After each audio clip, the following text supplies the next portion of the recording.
aim and objective that we move from A to B and support the vision of the leader and also leaders. So the vision from behind the concept like that, it starts to think because I have seen how young people are so driven by the need to be aware so that they lose the focus on the so because there are some benefits and that is why I get right. So most times when young people who have that kind of disposition, they come to find out that oh, actually there is also an obligation all this freebies and potential of leading this team.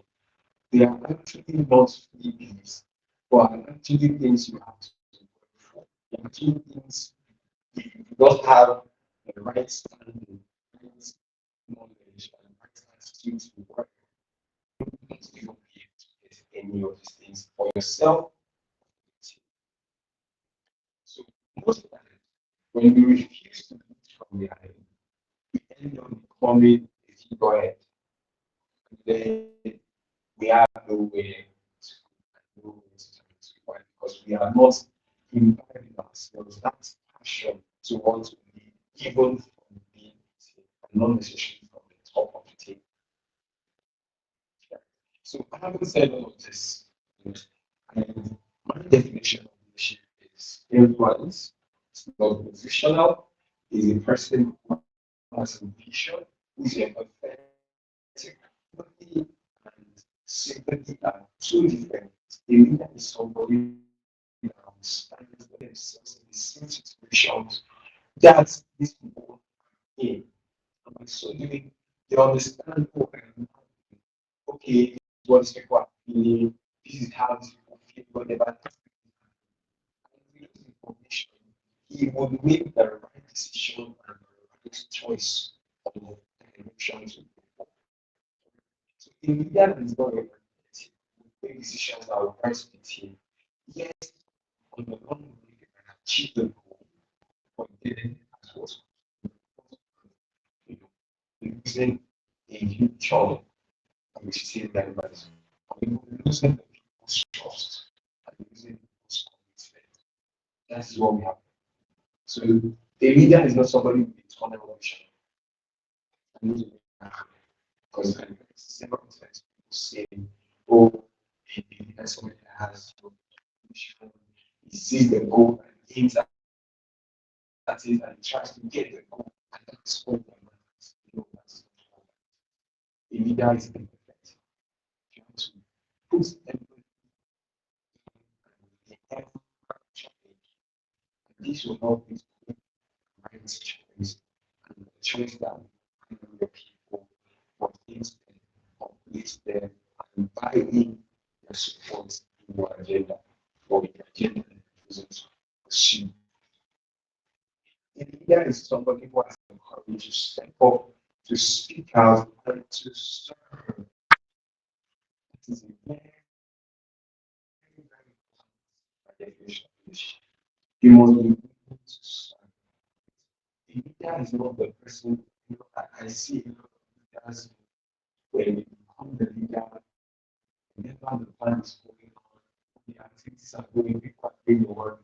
But people are enjoying doing the work. Oh, I'm the leader, I don't need to do the work, I just need to give it direction and say, oh, this is what I'm doing. And then, I don't need to do anything else. I work in some spaces, I don't need to work in all spaces. A leader is somebody that knows how to get their hands straight. You show the people that you are actually them and not exclude them. When the people are getting their hands dirty, join in and serve as well. Because leadership is actually serving you and the biggest servitude. It's the ability to serve others that makes you understand them. don't come say, oh, I because of that, you are saying goals. So it could be human. You can only be a leader when other people commit their own powers. So if an aggregated power and is now deposited in you, a singular person, any member of the team starts to pull up their own, then it starts to become a standalone self-employed. So you are no longer just now a positional leader. You go ahead. This is what happens when you refuse to go that you are there to serve people and not there to serve or to lead yourself. So it's more of you're not leading yourself, you're not serving yourself, you're serving others. Leadership is one of the most delicate things anybody can take up. Do not think of it as it's easy.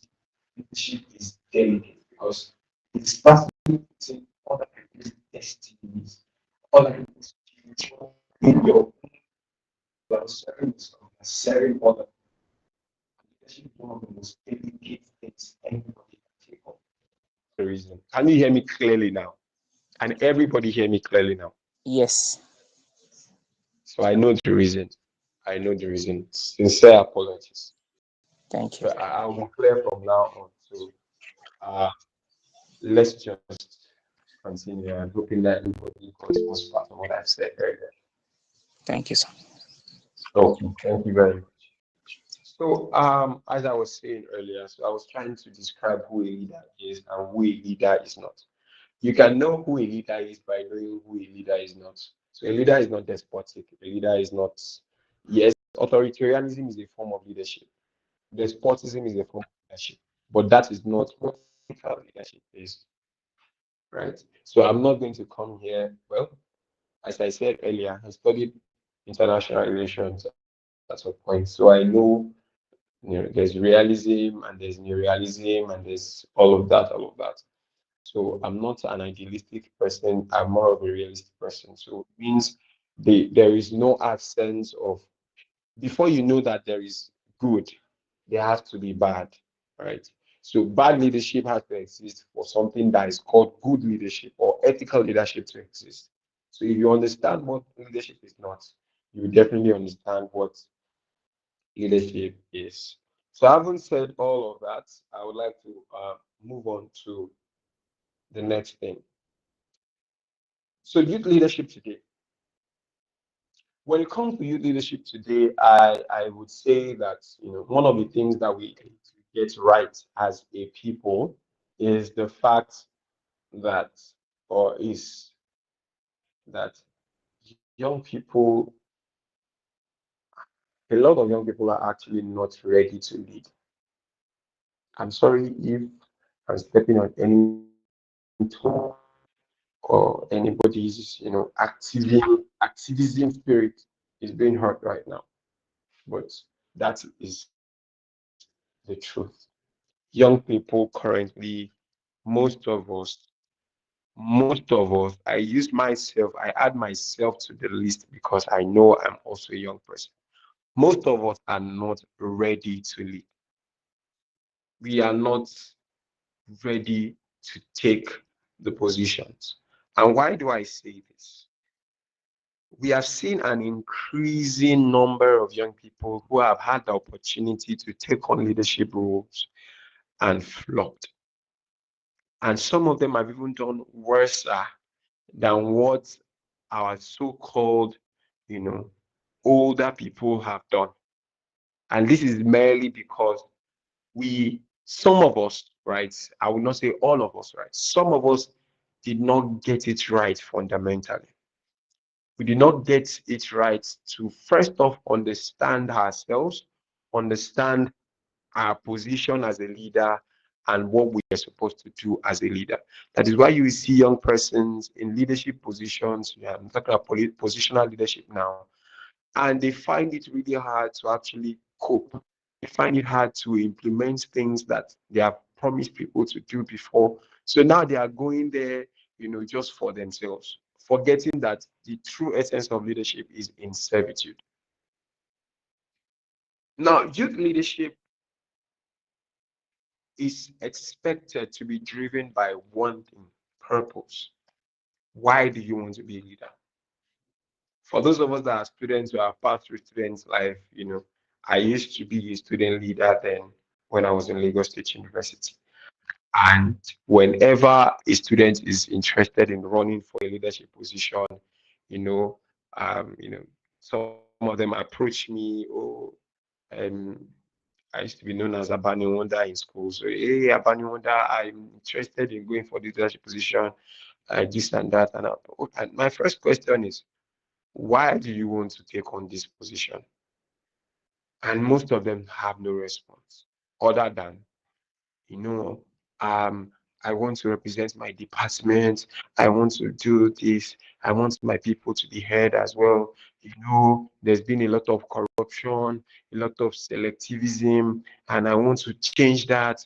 I want to do this. And I'll be like, okay, but none of all these things you have mentioned actually reflects the need of the regular student on campus. So I want you to first of all go ahead and these people, find out what are their needs in relation to your office, and devise plans on how to solve them. Then you come back, and when you come back, you tell me about all the plans that you have. I would say, okay, you have done a bit of the work. Now you need to convince these people that you are capable of fulfilling their own purpose as a student. And when you're able to aggregate all their own powers, if they can vest their trust in you through their votes, then you can go ahead and fulfill that purpose for them. But you have to defend and also, convince them that this purpose that you want to push is something that actually aligns with their own personal purpose. So the best of leaders, one of my lecturers would say, the best of leaders is somebody that can aggregate the vision, the purposes of all his team members or all his subordinates. If you can aggregate all of them, and then you're able to bring it into a single pattern or a single mission, and then you pursue it. That is the best of leaders. So one of the major things that we lack in our generation of leaders is purpose. And once you get that wrong, you have gotten every other thing wrong, because that's like the foundation with which you can build a leadership structure on. There should be a shared purpose. And that is why I'm saying you have to, first of all, convince other people. Now, this we are talking about the top now. But then a lot of them also refuse to serve at the grassroots level, but they want to take on the high rise. I see a lot of young people who want to be the president of the country. Oh, young people should be the president of this nation. Well, I agree. What happened to your ward? What happened to your local government? What happened to the House of Assembly and House of Assembly of your state? What happened to the governorship seat of your state? What happened to the senatorial districts of your state? What happened to the House of Rep, Assembly of your states, and how they reflect at the National Assembly and at the House of Representatives? What happened to all those other positions or all those other platforms? Why is it that you are only interested in the presidency? Do you think a youth president will be able to function the way he should function if all these other pieces and all these other positions are left in the hands of the wrong people? Do you think a young person can actually function effectively? I don't think so. So if your purpose is truly to change how leadership is perceived in our country, and also involve, develop the capacity of young people, then I don't think the focus should be on the presidency, the focus should be on your ward. The focus should be on your local government. The focus should be on your state house of assembly and your state government. If those people and those positions are filled by young people, it will be easier to run the government when you now get to the presidency. So rather than say, oh, we're forming a coalition to the presidency, now form a coalition to take on all the local governments in the country and then see what will happen. Now, moving on. Number two, what makes an ethical youth leader is you have to be anchored in community. I just mentioned earlier how some of our leaders, some of our so-called young people want to lead, but then they don't want to be affiliated. They don't want to get their hands dirty by working in a community setting. The best form of leadership in any form is somebody that has learned from the grassroots. So grassroots doesn't necessarily doesn't necessarily have to be political.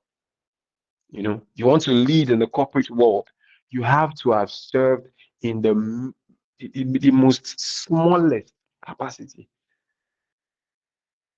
Oh, they're having a board meeting. You go in there, you take a cup of coffee, you take their orders. Oh, do you want tea or coffee? Tea or coffee? You take their orders, you bring them a cup of coffee or you bring tea.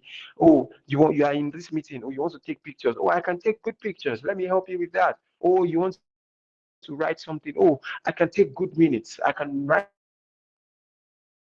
for your me, for your me. These are ways that people will start saying, oh, this boy likes to take responsibility. This lady likes to take responsibility. Oh, after a meeting, you are taking notes and you send the notes to your boss or you send the notes to representatives that were in that meeting. Next time, if they are going to another meeting, they will invite you. And next time they are going to another meeting, they will involve you. And after a while, they will start to ask for your opinion. And after a while, they say, oh, this girl deserves a seat at this table. This man deserves a seat at this table. We need to bring them closer. Why? Because by that time, when you're taking on this position or when you're being invited to this leadership seat, you have had enough experience and exposure to effectively contribute. So you are not just jumping from, a layman into that seat. You have paid the price. You have learned to lead from behind. So when they bring you onto that seat, you know how to lead from the front because you know how it feels to be from behind. And that is where community service comes in. So it's just grassroots is only when you talk about politics. There is nothing that does not have its own grassroots. Grassroots is just merely a codifying word for me. Grassroots or community level. You have to be able to lead from the community level. Very, very important. Right. So moving on. You have to be focused on impact, not popularity. Impact over popularity. That is one of the major problems young people face when it comes to leadership. I spoke about, being in, a student unionist at one point in my life as a student. And during those years, I remember most people try to work for office just because they want to be known. They want to be popular. They want people to know, they want people to know their names, all of that. They want the perks of being, a popular person and being in everybody's faces and the likes and the lights. But that is not who a leader is. That is why when you get to the position, they don't know what to do. That are placed in those offices, you don't know what to do. That is why when you are getting to that platform, you don't know what to do. Because you wanted that platform, you applied for that platform because you wanted to be popular, you wanted to be known, you wanted to be seen. So I want and I would encourage us as young people on this call today to prioritize impact over popularity. Popularity is a currency. It comes and goes, but impact never goes away. The impact. The reason why we will still remember the likes of Nelson Mandela, Kwame Nkrumah, you know, George Bush, uh, um, you know, President Carter, uh, uh, um, you know, Nnamdi Azikiwe, Yakubu Gowon, the likes of all those people who led their generation. The reason why we remember them, I'm not saying they don't have faults, right? I'm not saying they don't have their own, you know, faults or things that they did wrong or things they did right. But the reason why we remember them is majorly because of the impact they had on the structures of our community and society in general. ECOWAS is going to be 50 this year, and then, you know, the founding father of ECOWAS, Major General Yakubu Gowon, is still alive and is still being celebrated, being flown everywhere now. His impact outlived him. He became the head of state at a very early age. I think he's in his 30s. Imagine he was, well, he was not the first and the last. He was not the only major head of states that we had in Nigeria. But today, the impact that he had on regional leadership, economic leadership, is still here. He is still alive. He's in his 90s now. But then the impact is still going to outlive him. So as young leaders, we should focus on impact. I remember then when I was running for some of my offices, you know, the offices I have run for, I always say that I don't run for offices. I remember, you know, I receive a lot of pressure. Oh, George, you are the best person for this thing. I'm like, no, I don't think I'm ripe for this yet. Oh, I don't think I have enough time for this yet. I don't think I can take on this responsibility yet. You know, even if I am being nominated for things that I know, oh, this person that is nominating me will make me get it. I don't know. I don't ripe yet. I think I need to still get my hands dirty more. Let me use my, you know, at the beginning of this call, Abraham mentioned that, oh, he joined Yali Network Lagos when I was state coordinator. And let me tell you a brief story of how I became the state coordinator. In the year 2019, 2017, I joined Yali Network Lagos as just a very small boy.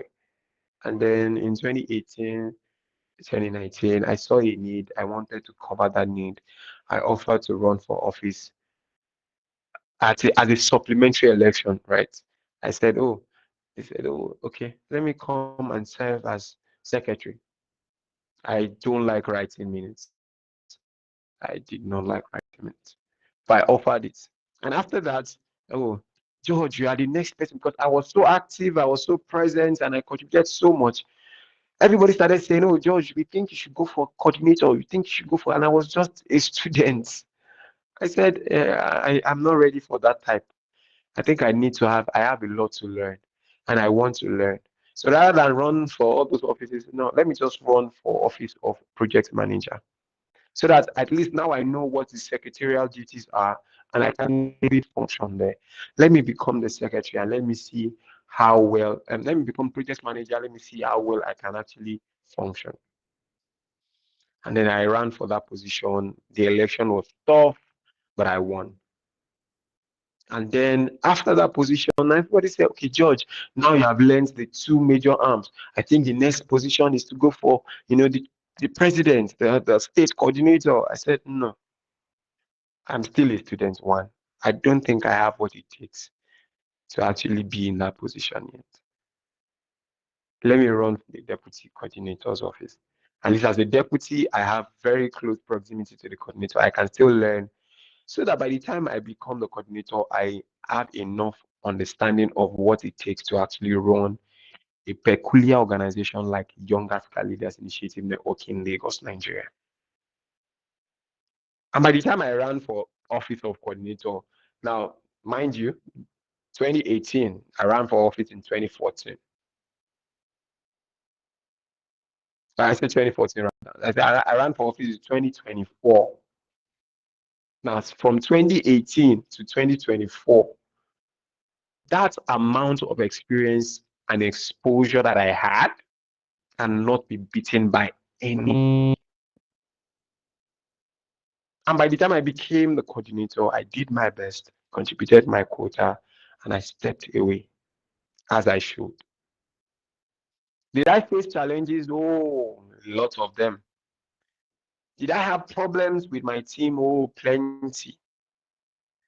But I resolutely led that organization to a point where I knew I did my very best. I laid a foundation that cannot be forgotten easily.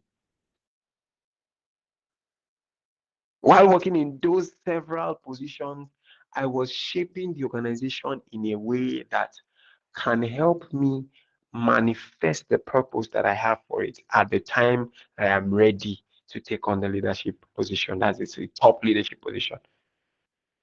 But remember, I said earlier that I see myself as more of a better follower than a leader. So anytime I find myself in leadership position, I'm going there as if I am a follower. And that's how a leader should think, right? Yes, followers are the ones that can remove their legs whenever they need. But no, I'm talking about leading from behind kind of follower, right? So imagine I was so moved by the popularity then, and I jumped into leadership position and I, served as coordinator. Some of the things I was able to do now, I would not have been able to do it then. Why? Because I did not have the resources, I did not have the network, I did not have the connections that would be needed for those kind of things. I did not have the financial capacity to do those kind of things then. I look back now and I am so glad that I waited. And that is not the only position that I waited for. There are lots of opportunities that I'm still waiting that I'm not going to apply for this yet until I know that I am ready to take on what is like what will come after I take on this position. And that's something that I believe every young leader in this room should take cognizance of. Do not try to jump into positions because, oh, it will make me popular. Check yourself. Be sure that you are capable of leading those positions, not necessarily be the head, right? Before you even run for any office, I would advise that you shadow whoever is in that office. Learn from them as a follower. Lead from behind before you lead from the front. It takes you a lot of time and effort. That about leadership, youth leadership, the ethics of youth leadership. Now let us talk about the impacts of youth leadership. Why does it matter for us as young people to actually lead at this moment? And not just for us to lead now. I mentioned earlier that most of us are not ready to actually take on the mantle of leadership yet.